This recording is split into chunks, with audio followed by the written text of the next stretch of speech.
how can thought leadership content in corporate communication generate sales? Well, this is a great question because most people already understand part of the answer. They know that thought leadership content builds trust. You know that if you educate instead of sell, people are more likely to listen. You know that demonstrating expertise creates credibility, and you know that trust eventually leads to sales conversations. But what if I told you that posting thought leadership content as corporate communication is great at nurturing your existing audience, but it overlooks a massive opportunity? In this episode, I'm going to show you how thought leadership content can do far more than nurture existing relationships. It can position you as the recognized authority in your category, attract new prospects every day, and generate referral quality leads at scale.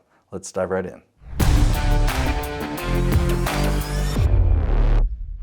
If you've been studying thought leadership for any amount of time, you've probably seen some version of this formula. Thought leadership content builds trust. Trust leads to brand preference leads to sales conversations, and sales conversations result in revenue. Now, I agree with all of that, but there's a missing piece.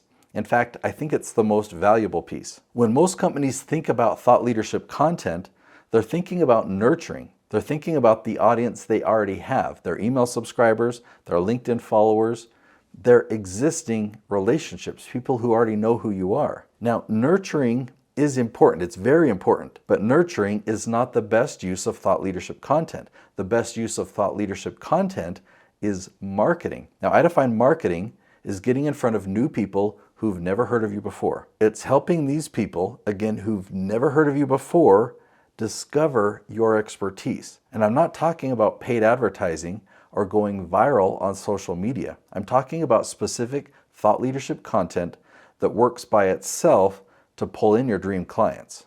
Let's talk about the old model and the new model. Now, the old model is not expired. People are using it all over the place. We see it everywhere. But it's the old model compared to a new model you're learning right now. The old model is paid ads that lead to promotion, and the new model is build a relationship first before promotion. So promotion is still important, but sending paid ads directly to a promotion has some huge flaws. It has some huge weaknesses, okay? What are they? Well, when you pay to put an ad in front of people, you're interrupting them, right? You're disturbing them, you're annoying them, and they put up their defenses. They put their guard up. They know that you're selling something. They know that this is a promotion. They know it's a commercial. And so even if you target your dream clients, your ideal audience, right, they're annoyed and they don't trust you, right? They put up their defenses. So even if they need your service or they need your help, they need your product, they put up their defenses because it's a natural reaction. They're doing something else. They're consuming some other type of content, or they're driving or whatnot, and they hear your ad, they see your ad, and they're annoyed. They put up their defenses. So when they become a lead, now you're having a conversation with them, and you have to work hard to build trust. You have to overcome objections. You have to convince them of your credibility and your credentials. But if you build a relationship first before any promotion, you don't have to do any of that stuff. By the time that they talk to you, they already trust you, and they're curious to know what it looks like to work with you. So it's a complete transformation of your sales process and your sales conversations if you do it right. And thought leadership content can do that. Not if you're using it to just nurture your existing audience. And I'm coming over here with paid ads. Now I'm contrasting like nurturing versus marketing. So think about how powerful that is. There are people searching online. They're doing research on ChatGPT, or they're asking questions on Google or YouTube. And if they find your content, your thought leadership content, they don't put up their defenses. They don't feel like they're being sold to, but they get help. They get answers to their questions. And so a relationship of trust is built, and then they go to your promotional content and they're curious. They want to know what you sell. They want to know how you can help them. It's just a whole different experience. So now let's go more in depth on thought leadership content, because most companies use it for nurturing. They create content for the people who already know them, which would be their existing subscribers, their followers, their clients, And there's nothing wrong with that. Nurturing is important. But hopefully you can see that it's not where the biggest opportunity is for your thought leadership content. The biggest opportunity is in marketing and attracting people who've never heard of you before and building that relationship. Think about the content that most companies create. They talk about what's trending or what's new or what everyone else is talking about. They create content that they're excited to talk about. The problem is none of those approaches start with the customer. So instead, what I want you to do is start with your dream client. What questions are they asking? What problems are they trying to solve? So what are they typing into Google? Or what are they searching for on YouTube? What are they asking ChatGPT? Your dream clients are literally telling you the content to create. They're just not telling you directly, but they're revealing it through their searches. So if you take the time to do the research, you'll find those questions. So instead of guessing what content to create, you'll have a very clear roadmap. You'll know exactly what your audience wants help with. You'll know exactly what they're trying to accomplish, and you can create content that answers their question one by one, question by question. This is the most valuable form of thought leadership content.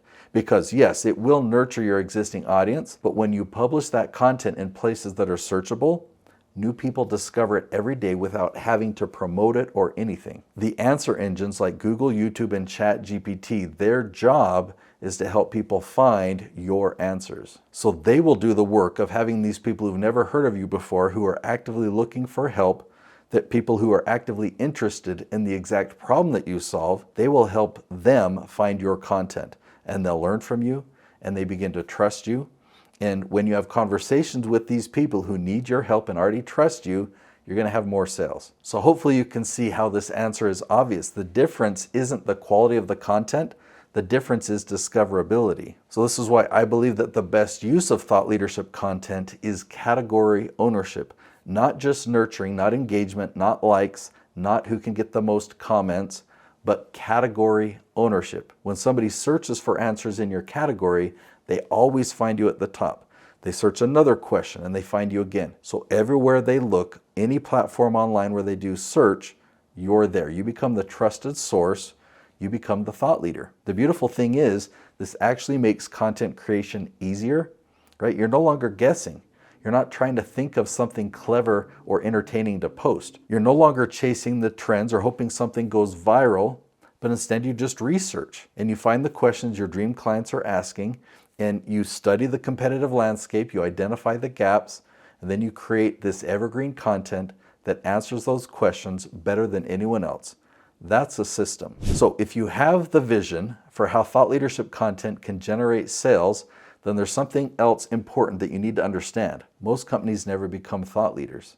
Not because they lack expertise, not because they create bad content, not because they aren't working hard, but because they're missing a critical piece of the puzzle. In fact, most companies only focus on one or two parts of personal branding and completely overlook the part that actually allows people to discover them. That's why they can create content for years and still struggle to become the recognized authority in their space. In my next video, What is Personal Branding?